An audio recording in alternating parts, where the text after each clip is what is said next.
Due to a year since Hamas massacre in Israel, oil prices surged to their biggest weekly raise in 2 years, fearing that either Israel or Iran could strike energy infrastructure. US released its jobs report showing a stable 250,000 new employees added to the economy in September, unemployment rate plummeting to 4.1%. Analysts are now predicting next moves by Fed. But speaking about Europe, the Commission approved new 5-year tariffs policy to electric vehicles manufactured in China. It is coming out after a report that claims that the Chinese government had illegally subsidized its EV market. Today in Median Report, you will see insights from the conference organized by Central Bank of Latvia last week, where the productivity and single market for financial institutions in the EU topics were discussed. We'll hear opinions from both Latvia's and Lithuania's central bank governors. An untraditional look at Mario Draghi's plan by me, challenged by the view of the head of the economics department at School of Economics in Riga, economist Morten Hansen. Median Report co-author Tarmo Virki was visiting Vilnius Startup Fair last week, where he met with the head of startup Lithuania, Karolina Urbonaite, and the founder of promising Lithuanian startup Biohifas, Mr. Tomas Byčkovas. I wish you an interesting hour with Median Report.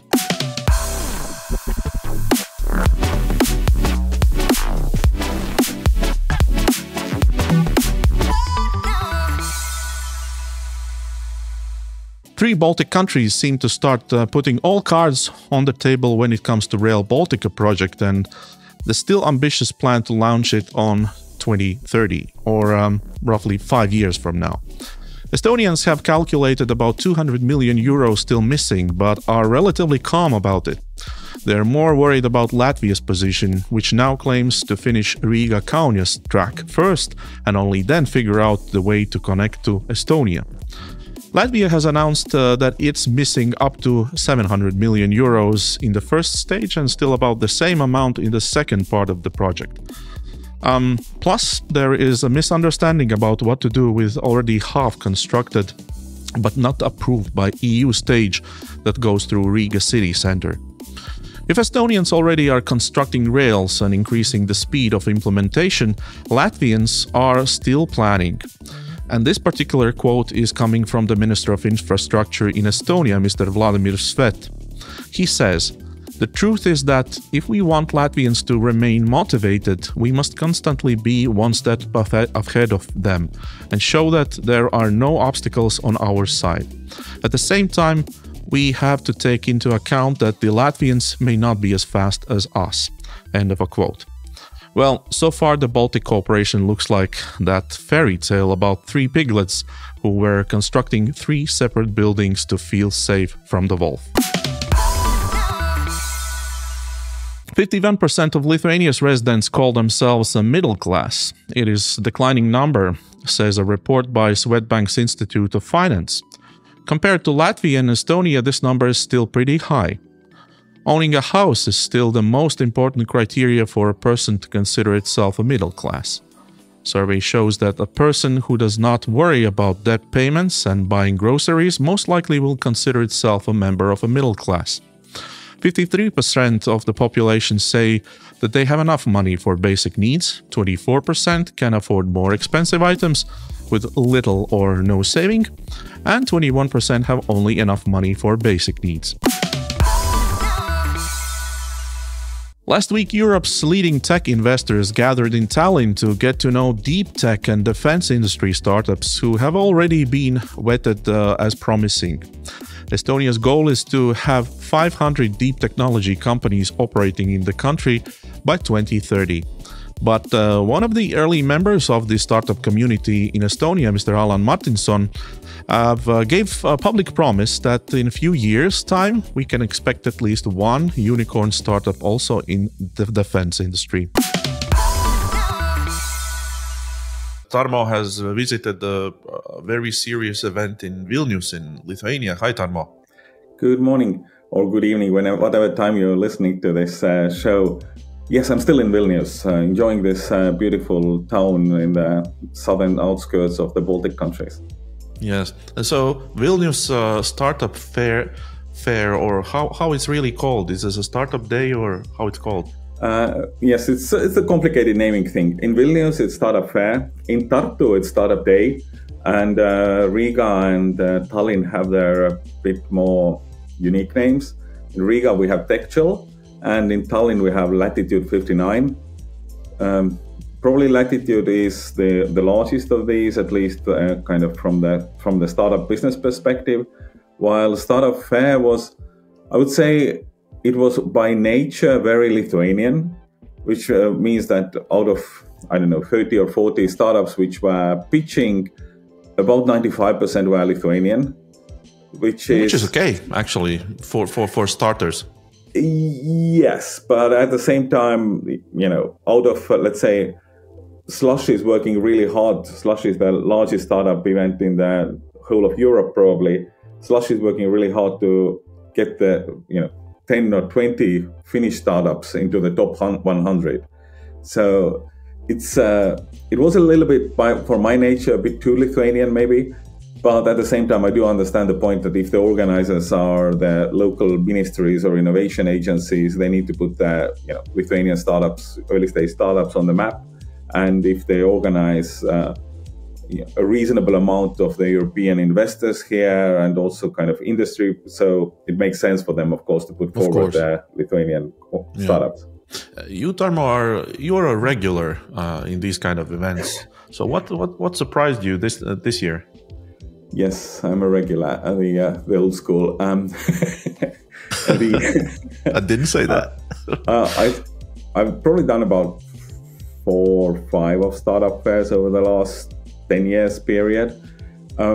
This year, I think last year they moved the event fully. They moved the investor day and they moved the kind of startup main day to a totally new venue, which was organized in October, partly outside Vilnius. October outside. It was a very courageous idea, but a bit rainy, a bit cold. I would expect next year to have a lot of branded startup umbrellas at the event. It would make sense, the totally unused advertising space. So I was surprised that by afternoon yesterday there was no startup figuring it out yet. Creative thinking, yes. Of course. Comes with the industry. Can you introduce to interviews what you had? You picked up some conversations as well, I understand. I spoke with, of course, over the 2 days with a lot of people in the industry, but I recorded 2 interviews for this show. One is with Karolina, who's the head of Startup Lithuania. She gives a larger picture of where the Lithuanian startup scene is, where the companies are, what should one expect from the sector. Well, in the past 5 years, so that means from 2018, our startup ecosystem grew more than 7 times. The value of our startups grew more than 7 times, which is such a great number, because if you compare this number to, for example, Baltics overall, I'm not sure the exact number, but I think it's like three times. The Europe enterprise value grew 2.6 times, and Lithuania grew 7 times. So I feel like this is such an accomplishment of our government, of Startup Lithuania, of all the startups, and also on all the institutions that are, related to startups. So it's thriving. That's what I said on my presentation. But I feel like it really is, because it's definitely growing, and hopefully it will continue to grow with all the instruments that we have. If you look at the global startup world, European startup world, last 2 years in general have been really tough. Yes. Also, if you look at the Baltic fundraising numbers, the numbers, since 22 have been coming down somewhat, to put it politely. Yes, yes. Has it hit Lithuania as badly, or is it just the Estonians who are the kind of problem in this area? No, I would, and it's not even a problem, right? I feel like this is the situation in the whole world, so it's you couldn't say that some of the countries had the problems, but yeah, I feel like everywhere it was the same situation. So yeah, the investments in startups decreased a little bit from 2022. When I do a presentation and I show the charts, it always feels like, it feels like it's not an accomplishment to raise less money, but it still is, because the times are tougher. Of course. At the same time, Lithuanian ecosystem is quite different from Estonian, right? I wouldn't say that, because also I feel like that's one of my main points always, we shouldn't try to be like the new Nordics, but we also should try to embrace the Baltics overall, because we do have similarities altogether, all of our countries, right? But for example, in Lithuania, I feel like because, for example, Startup Lithuania is a part of Innovation Agency, we do have this smart specialization sectors that we focus on, like ICT, life sciences, and smart manufacturing. So that means, we're trying to build those sectors with the help of the government, not only VC investment, but with the help of the government and all the instruments. And so basically that's what the Innovation Agency is doing, So they're not only helping startups, they're helping the whole ecosystem and even maybe more mature companies. But I'd say that maybe that's what differentiates us, but I'd say that the Baltics still should stick together, and represent themselves. Looking at the kind of how the ecosystems have been born, Estonian startups in general have raised much more venture capital. Lithuanian startups have been, homegrown. Yeah. Have raised maybe less capital, but maybe have grown faster with their own kind of sales, basically. Yeah. How has that had a different impact? How is the ecosystem here locally is different? I feel like there are a few parts on that. So, for example, our startups, we have a lot of startups that were bootstrapped, they weren't raising any money, or they were receiving more like government funding from all the programs, So it's different from VC funding, because you don't give any equity, or it's just grants, Yes. So I feel like that it also kind of is a good thing, because it's so, how do you say, maybe evolved here in Lithuania that, we do have a very big support for startups from the government with grants and everything. But yeah, that's what we want to do now. We want our startups to get more VC investments, and I feel like we're getting there. In the past 5 years, investments are getting bigger, but also that's what we are trying to do. For example, we attracted quite a few global brands like Plug and Play from Silicon Valley, or Edu from Finland, or GameBCN from Spain, and we're bringing them to accelerate our startups and therefore invest in those startups. So, for example, the acceleration program that we have with Plug and Play, their KPI is to accelerate 60 startups over the whole program, and also invest 5.9 million euros into them. So we're really trying to get those startups to, we're trying to help the startups to get the funding, and investments, additional investments. On Plug and Play side, you have had a few batches now already. Yes. Is there first, good outcomes to report, or how has it been going? Do you know? We're still waiting for the final and public results on that, so I can't disclose any details or anything. But I feel like why this program is so important to us is because it not only gives the startups the possibility to get the investments. Not only gives them a possibility to get mentorship, and this international network, it also for example, gives them a possibility to go to the actual Silicon Valley on this program that is called Goal from Plug and Play.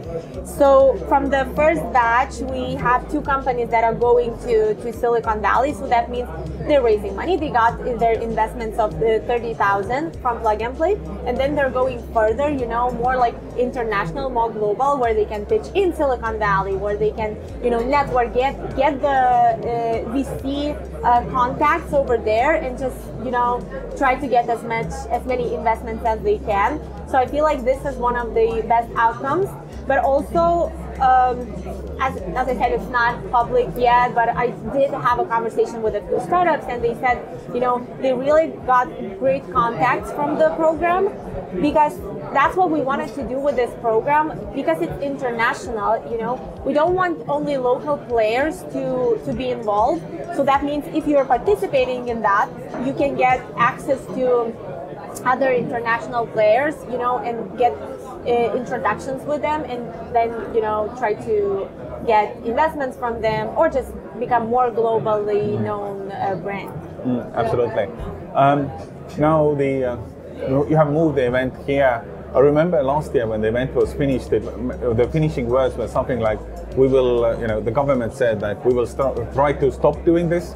We will give it to the community, but seems like the government is still doing it. Yes, and I mean, why wouldn't we be doing this?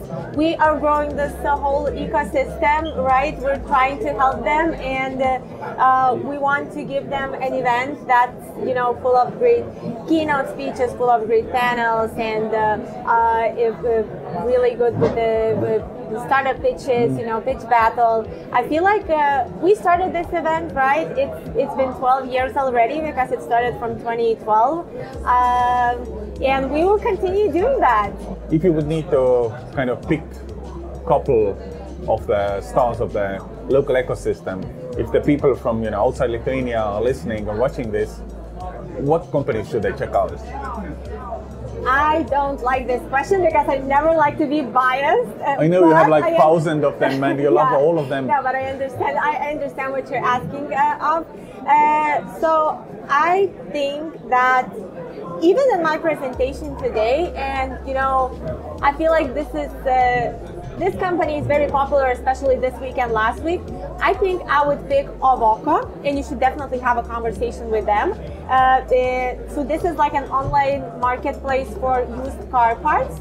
So, you know, there's a sustainable business, the secondary market. They are revolutionizing the transportation ecosystem, if you will. Yeah, they just raised 20 million euros last week. This is the biggest investment of this year. So I think if I would have to name one startup, I would name them. Good. Thank you for this. Thank you. And then the second small interview is with Tomas, who's founder of Biohifas. I'm probably pronouncing it wrong, sorry Thomas, but the really interesting field of fungi growing startups, which has kind of taken off in different countries. It's one of the big trends of the world. Circular economy wise, yeah. I mean, consumers are going towards the alternative proteins. People don't want to eat as much meat. Think it's bad for the environment, which is definitely true.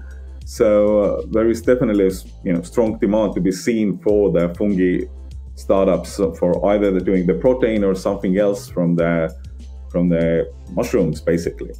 Yeah, that's a good idea. Mushroom business coming out from Baltics.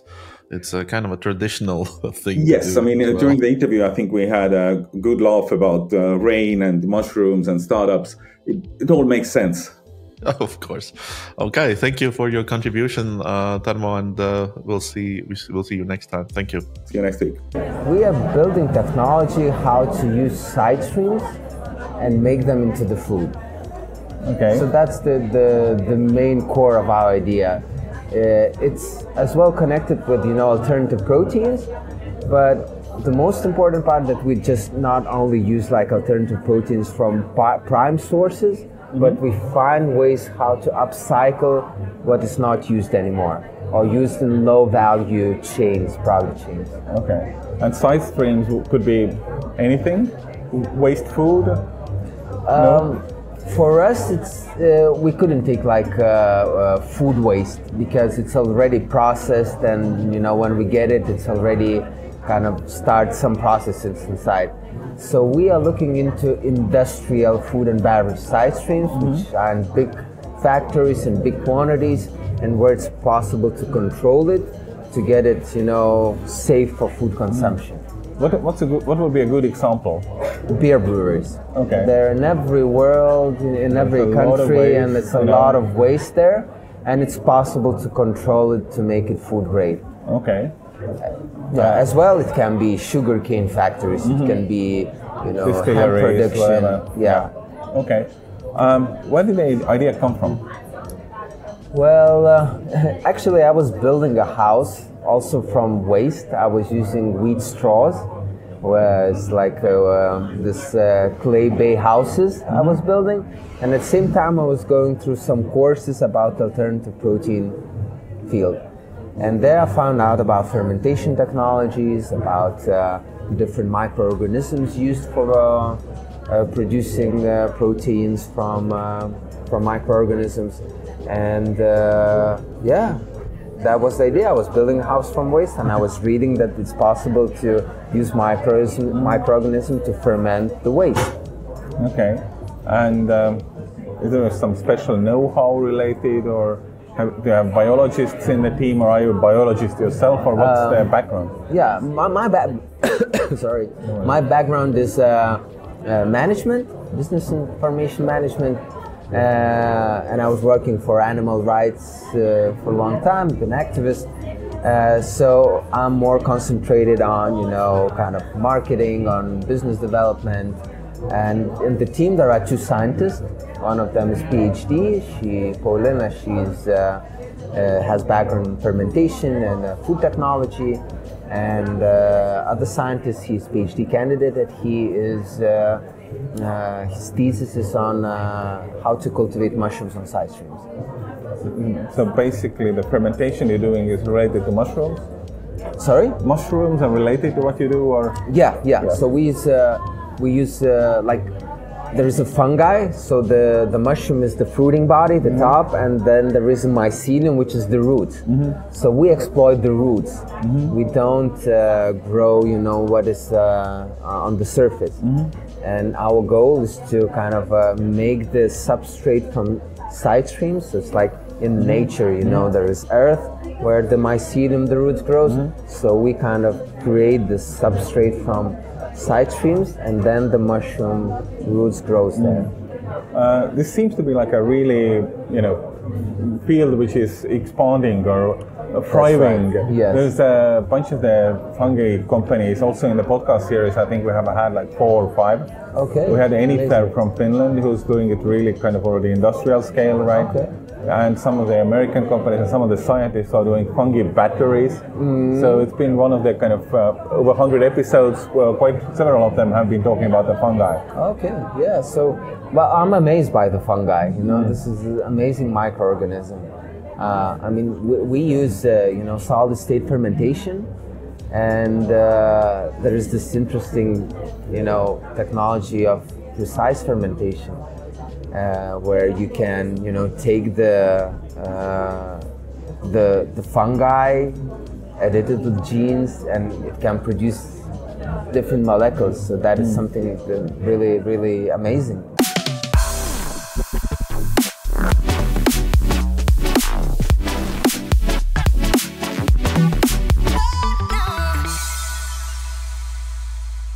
Many times have we heard the term European single market.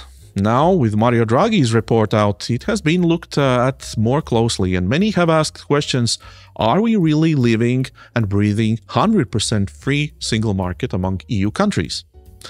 Draghi's report, by the way, gives a very good answer to that, and that is no. Single market exists only when it has 100% free capital flow, united capital markets, financial services like pension products, for example, etc. None of that is available in EU in 2024. Latvian Central Bank organized the conference partially dedicating it to this topic. A lot of hope to ignite the single market has been put on such programs as digital transformation and the infamous EU's Green Deal. But they haven't reached their KPIs yet in terms of pan-European market activities. Quite the opposite. We can see that more regulation both from EU and individual countries have been put in place to slow Union's single market idea even more. I offered to listen to one of the keynote speakers at the conference, the Vice President of the European Central Bank, Mr. Luis de Guindos. Over the last 30 years, the productivity gap between the euro area and the United States has widened considerably.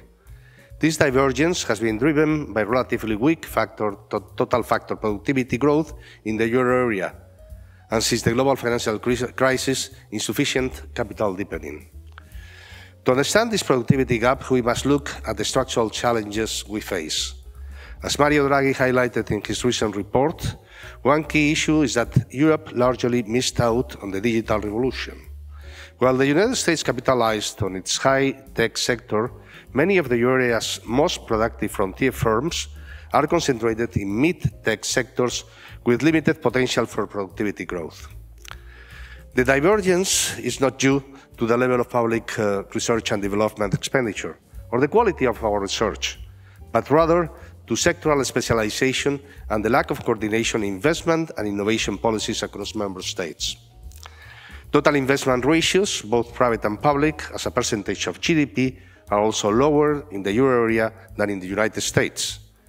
Despite an increase in public investment since 2020, driven by the Next Generation EU initiative, there is still a substantial gap in private investment, particularly in the areas of R&D, digital innovation, and digital uptake.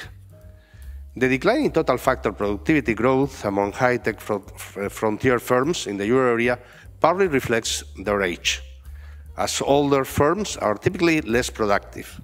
Moreover, a secular decline in business entry rates and the winner-takes-all dynamics of new technologies have reduced competition, limiting the process of creative destruction needed for productivity growth. In the services sector, a widening total factor productivity growth gap between leading and lagging firms suggests that the adoption of new technologies by non-frontier firms, particularly small and medium-sized enterprises, remains sluggish.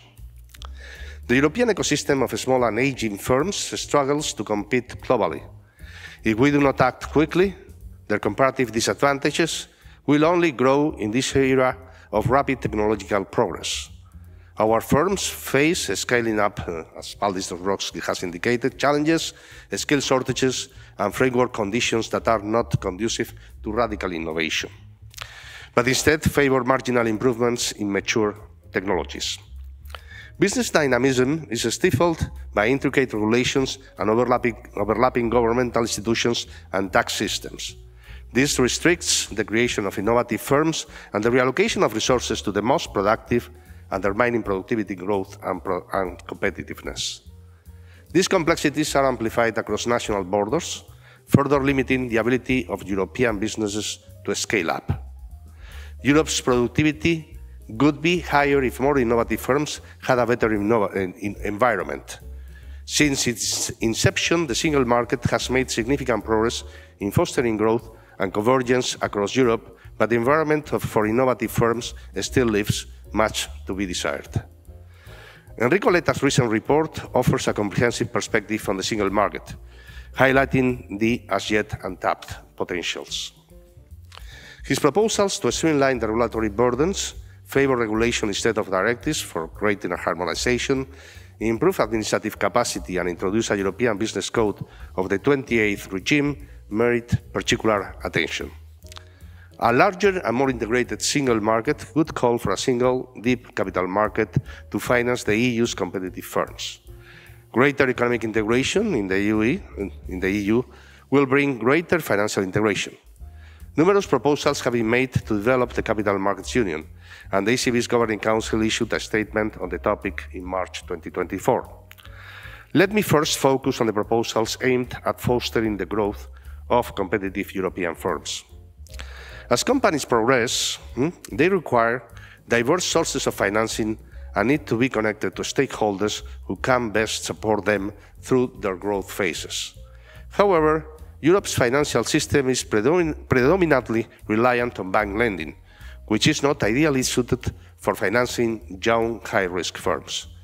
During the scaling up phase, in particular, innovative companies need access to risk capital and investors with the network's experience and risk tolerance to allow them to experiment and potentially fail. Venture capital funds are particularly well suited for this purpose. However, the venture capital market segment in Europe is underdeveloped. As a percentage of GDP, venture capital financing in Europe is a third of that in the United States. In addition, individual EU venture capital funds are smaller owing to a fragmented market. This has direct consequences for firms. Not many EU venture capital funds are large enough or have deep enough pockets to meet firms' financing needs or cope with the high failure rate of startups or young high-risk firms. It is not uncommon to see failure rates of 80% for risky frontier tech investments, for example. If firms need to seek funding in countries outside the EU, such as the United States, their activities can end up being relocated abroad, affecting Europe's economy. Companies that source foreign funding in the later stages of their scaling up may then be listed on foreign exchanges, further depriving Europe's equity markets of large and innovative firms that contribute to the market's depth and liquidity. The recent listing gap between the US and Europe is due, at least in part, to the greater attractiveness of the US stock markets for foreign firms. The percentage of foreign companies among all companies listed in the US rose from around 18% in 2017 to 24% in 2022. By contrast, foreign listings in European markets have shown a slight downward trend over the same period. Europe lacks a single, sufficiently deep and liquid equity market where firms listed in the US could aim for similarly high valuations as those they can currently aspire in the United States. The average market capitalization of US companies has historically been much higher than that of European companies, with a gap having widened significantly since 2010. In 2022, US companies achieved, on average, a market capitalization that was 3.3 times higher than that of the EU companies. Overall, Europe's underdeveloped venture capital environment, fragmented equity markets, and heterogeneous national markets are leading to higher financing costs and inefficiencies in the allocation of capital when compared with the United States. To overcome Europe's private investment gap and give European firms access to the financing they need, especially in terms of equity, we need a more ambitious agenda for both developing and integrating EU capital markets. First, household savings should be directed towards capital markets. A retail saving product that offers tax incentives and could be sold across the EU could be a step forward in that direction. The same goes for lowering the entry barriers for retail investors to participate in equity and bond markets. Increasing the share of equity investments in funded pension systems would also have mutually reinforcing benefits. It could give institutional investors, such as pension funds, a greater role in providing a large investor base for equity markets, similar to the role they now play in the US. Ensuring the portability of pensions across borders, as envisaged when launching the pan-European personal pension product, will also be fundamental in supporting the single labour market by enhancing mobility for workers in Europe. Second, regulatory action can encourage investment in equity by addressing the debt-equity bias in taxation. Simplifying regulation can attract investors, promote risk-taking by Europe's companies, and boost cross-border market developments. And third, to develop the equity market, we need to make listings in Europe more attractive and efficient. To this end, we should aim to create a single pool of liquidity for public equity markets that could provide sufficient market depth to issuers and investors. This requires deeper integration in the trading and post-trading landscape, further harmonization in difficult areas like insolvency regimes, accounting, and securities law, and finally, more centralized supervision for systemic cross-border entities, including stock exchanges and market infrastructures. Where political agreement on harmonization is not yet reachable, intermediate solutions mentioned above before, such as the 28th regime or enhanced cooperation, should be regarded and considered. A way of deepening the securitization market could be to set up a European securitization platform. Besides fostering standardization, this could support the development of green and other segments while maintaining a sound prudential framework. Finally, public-private partnerships will be critical in future for stepping up investment in innovative firms and the green and digital transitions. The complementarity between public and private investment leads me to the final point on the need to mobilize fiscal resources at the EU level. The EU needs a massive amount of investment and financing to close the productivity gap and support the digital and green transition. Europe has to reflect on how it can use targeted public investment to help meet these financing needs. The EU and member states should explore a reorientation of the EU budget, as well as options for jointly funding investment in specific projects. The Recovery and Resilience Facility was a step in the right direction. But the RRF is a temporary tool, and once it elapses in 2026, the EU budget will shrink significantly owing to the cliff effect. We should be determined to permanently enhance the EU's fiscal capacity, also to support cross-border and pan-European projects. This could include the provision of European public goods, such as energy, infrastructure, innovative technologies, and common defense, further strengthening risk sharing by ensuring that key investments take place even in adverse macroeconomic conditions. Besides common spending, essential elements for supporting innovative projects are well-targeted subsidies and a cohesive European industrial policy. A level playing field needs to be restored, fully phasing out the state aid temporary framework adopted during the pandemic. Let me conclude. Broadly speaking, the problems we are discussing today derive from the incompleteness of the economic and monetary union. Greater integration in the market for goods and services, as well as in the capital and labor markets, are essential for success of the European project. The recent high-level reports from Enrico Letta and Mario Draghi correctly emphasize that the key to Europe's success is the leverage on all aspects of EU collaboration and coordination, including the completion of the single market. Regarding the topic of today's conference, advancing on the agenda for the Capital Markets Union will require efforts to dismantle the barriers to enlarging segments of the capital markets and provide the financing needed by innovative firms to develop throughout the cycle. So, in the words of Mr. De Guindos, a single market does not fully work because of two main reasons. First, over-regulation, and second, a lack of common innovation environment. Last week, three largest EU economies, Germany, France and Italy, co-signed a letter to the EU Commission asking for less regulated financial and especially banking sectors. It's quite clear that the letter has been drafted in the light of current events, specifically Italia's UniCredit's bid to merge with the second largest lender from Germany, Commerzbank.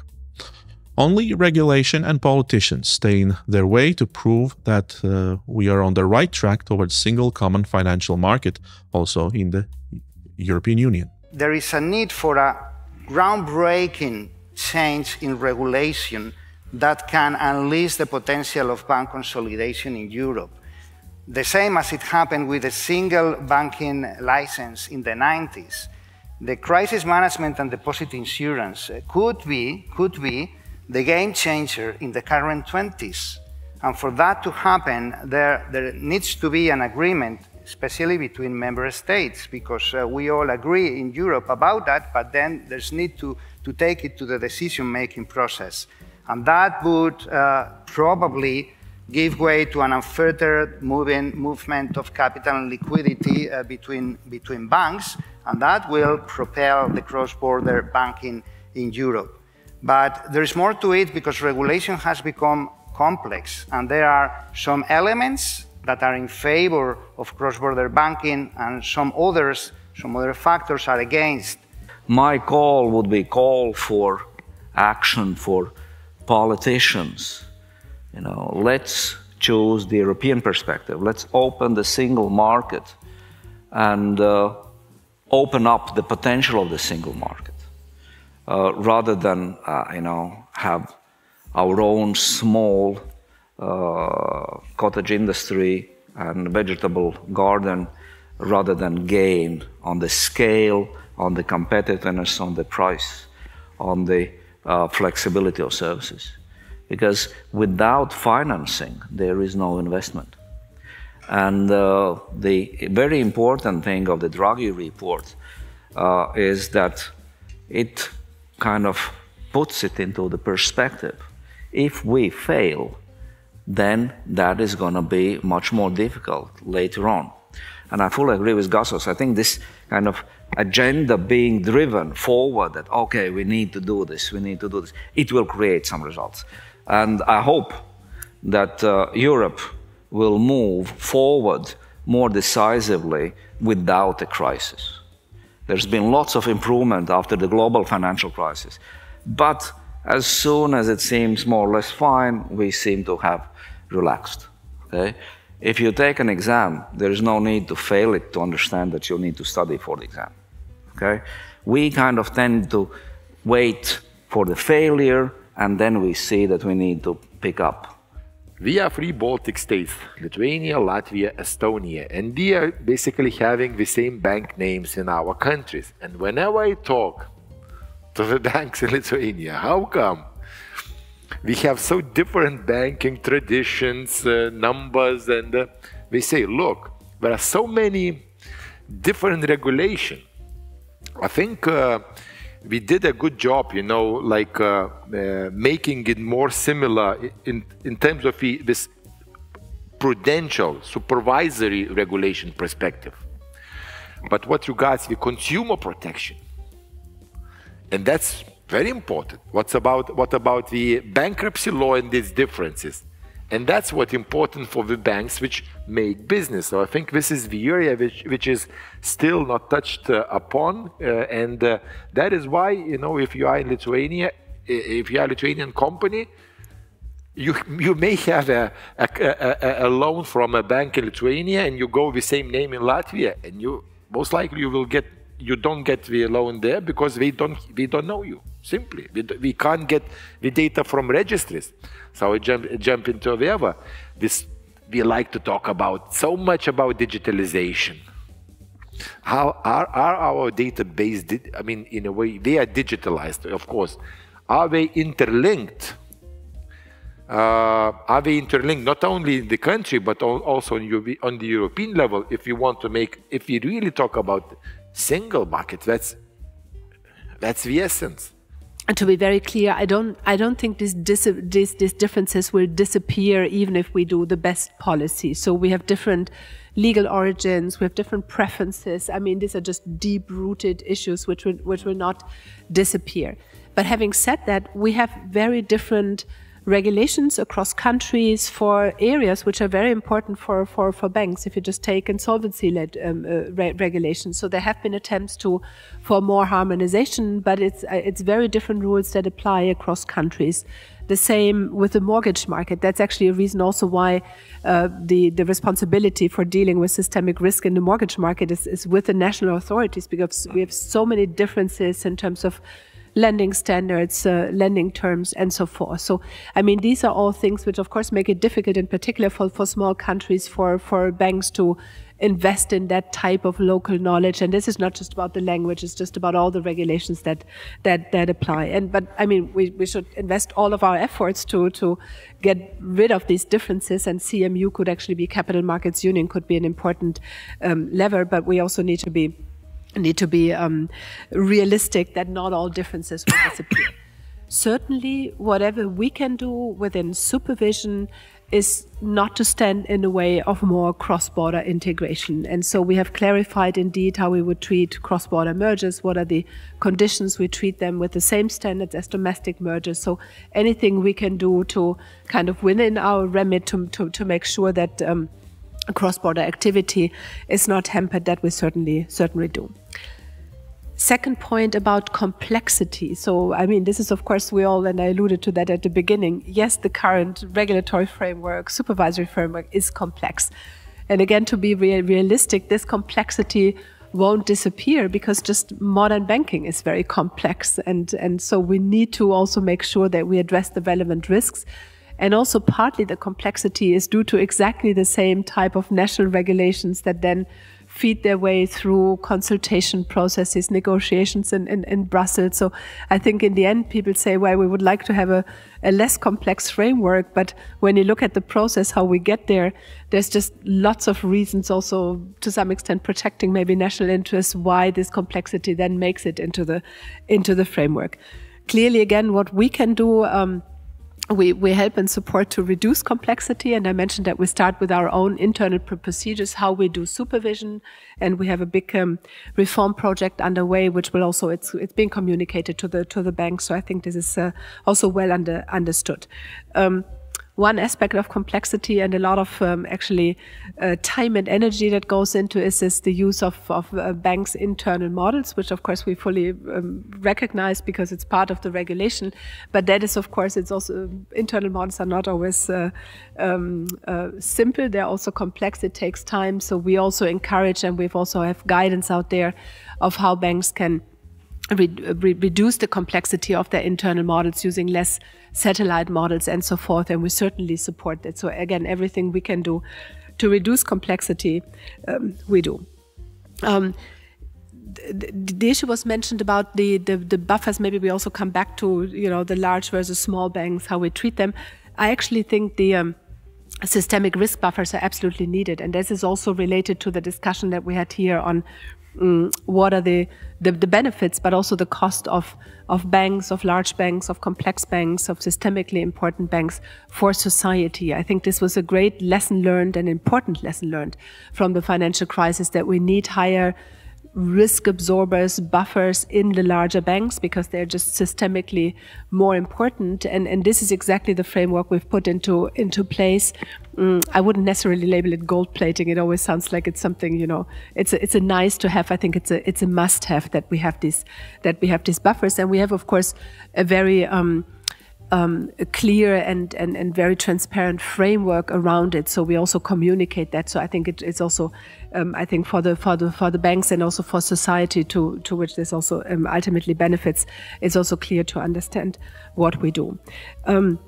If I may, just one more word on the implications for society, because I think it's interesting what was mentioned here, the accessibility of finance and lending, and so what happens if banks are regulated more tightly. There was actually a lot of effort going into an assessment of the impact of post-crisis financial sector reforms exactly on that question, because our mandate is to kind of make sure that the banks are stable and resilient. But then, of course, the question is, are there any unintended side effects? And overall, but it would be interesting to see whether you've done similar work also for specific countries. Overall, the message is really a positive one. So yes, the system is more resilient. We have better tools in place to deal also with stress. We haven't spoken about resolution yet, but we have better instruments in place. And there's no negative side effects in terms of less lending to the real economy. It may be that if capital requirements are tightened, then the weaker banks, those that had to struggle in the first place meeting the requirements, that they are kind of retrenching. But then very often stronger banks come in and take up that business. And so overall, it's good in terms of both resilience and also lending.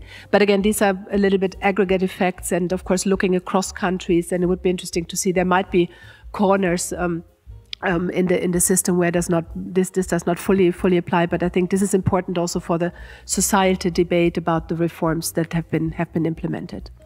If we come back to the issue of the banking sector safety, of course, the risk does not disappear. The risk moves somewhere. Okay, so if there is less risk in the banking sector, so what do the clients do? They move elsewhere, okay? If they do not get the service, like we heard in the first panel discussion, the fintechs, 30% of the fintechs that are unicorns, or startups, let's be more precise, move to the US. Why? Because they get the service there and the risk moves over there. but similar issues also in Europe. If you take a look at the share of non-banks, it has grown significantly.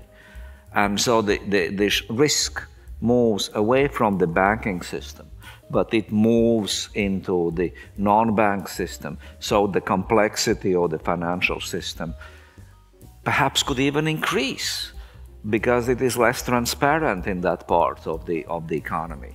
And if something goes wrong, it's much more difficult to identify first and contain the risks second. So the risk, if it's not in one place, it's going to move elsewhere.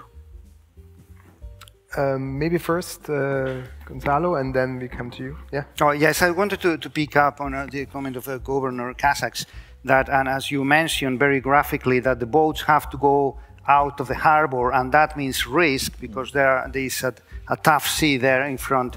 But regarding risk, you've mentioned it, of all the places where risk can be managed, I think the safest way is in the banking sector because it has a supervisor. And in other places there is no supervisor. So let me come up with this outrageous proposal that the supervisors should be happy to accept further risk taken by the banks because they are the ones who can really monitor that risk. If it goes out of the banking sector, it's even worse. Yeah, I agree. But of course, the risk should be priced accordingly and managed. Priced accordingly. Okay? There is, you know, the safest financial sector is the one that is non-existent. Okay, and nobody needs that. So of course, there is always risk, and the risk needs to be priced and managed correctly. You know, same thing, for instance, in terms of the climate change. You know, we saw in Latvia this year as well, but we saw it also last year, that the insurance sector, you know, there are going to be problems down the road if those risks are not accounted for, they are not priced. And the insurance gap in Europe is only 20% of the climate risk. Only 25% is priced and covered. Okay, and if the climate change, and it looks like that, will produce more storms, more floods, then this gap will increase, and then that will have both financial sector stability issues, but also will spill over to the fiscal part of the stability. So the government's fiscal stability and its ability to help out. Okay, so yes, the risk is there. In certain areas, it's even gone up, like due to geopolitics or due to the climate change. And one has to both price it and manage it. If it just shoved into the corner, it's going to come back. Single market that works, of course, would open gates and lower prices, just like it happened with airline and telco industries when they were pushed to adapt to a common market regulations.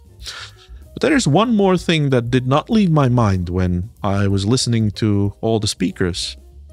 A lot of pressure in the Draghi report, as well as in the conference, has been made for EU to catch up with the United States.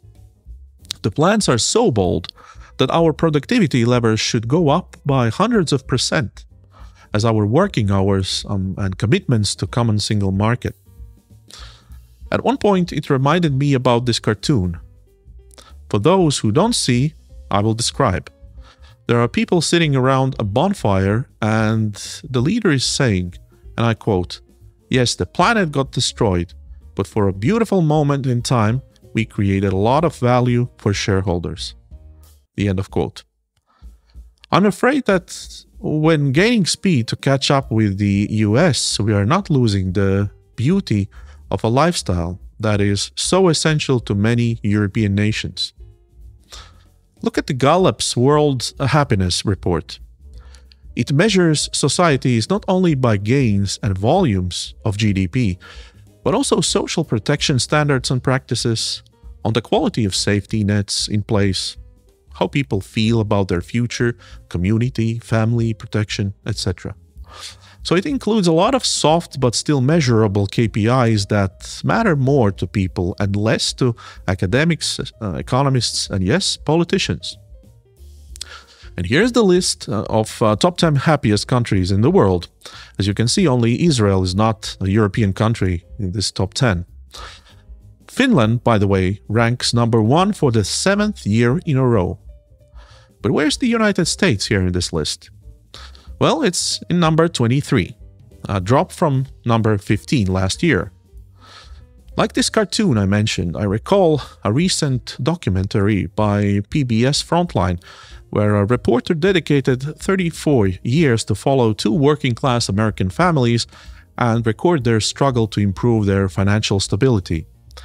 At one point, that is their only concern for them to earn more money, actually not to lose their house. And there's no place for love, for laughs, for joy. It has been the American dream that is PR driven from government, from the corporations, making people believe that with their hard work they can achieve financial stability. I will leave this link to the film in the description under the video on YouTube. But I just didn't stop there. During the break of the conference, I asked a prominent economist about his view on EU being pushed to compete with the US and losing its quality of life standards. Are and always have been different from the Americans, right? Americans, they tend to work harder than we do in Europe. We have more holiday than they do, so we focus more on, should we call it, on soft values perhaps, right? Having a good time and not just looking at how much do I get into my bank account. Because Americans get more into the bank account than we do. So it's a little bit a question of numbers versus, shall we say, softer values like feelings, like feeling good, like feeling happy and so forth. Things that are inherently difficult to measure. We know that they make these indices of the happiness index, for instance. But even though Finland or Denmark might show up as number 1, you still cannot conclude that Finns are the happiest people in the world. It's only according to what they feel themselves. But there's a good point to it. Draghi and his reports and many things that we do in economics, they focus on numbers, something that we can measure, hard numbers. But having a high GDP per capita, having a high income level per person, I would put it like this and say, does it make a person happy? Not necessarily, right? Bill Gates is a very rich man. He's not necessarily the happiest man in the world, or Elon Musk for that matter. But I would still put it like this and say, high income per person gives you opportunity. So it gives you the possibility to realize some goals. So it's something that helps. And in that sense, Draghi and his report might help us in Europe. We might be better off, and it will give us some chances to do things that we couldn't do before. But we still have also this here that, are we just with more and more income, are we then necessarily more happy? And the answer is no. Yeah. And I certainly would have, if I could mention that, right? I wouldn't switch with an American and just have two weeks of holiday per year. No way. I hope we gave you lots of interesting thoughts to think about this week. We'll be back next week with more global and pan-Baltic news headlines, commentary, and interviews with interesting people in economics, business, and finance. We will appreciate very much if you comment under our YouTube videos on the channel Median Report. My name is Kristaps Petersons, and this has been the 4th Median Report. Have a healthy week and many successful deals. Goodbye.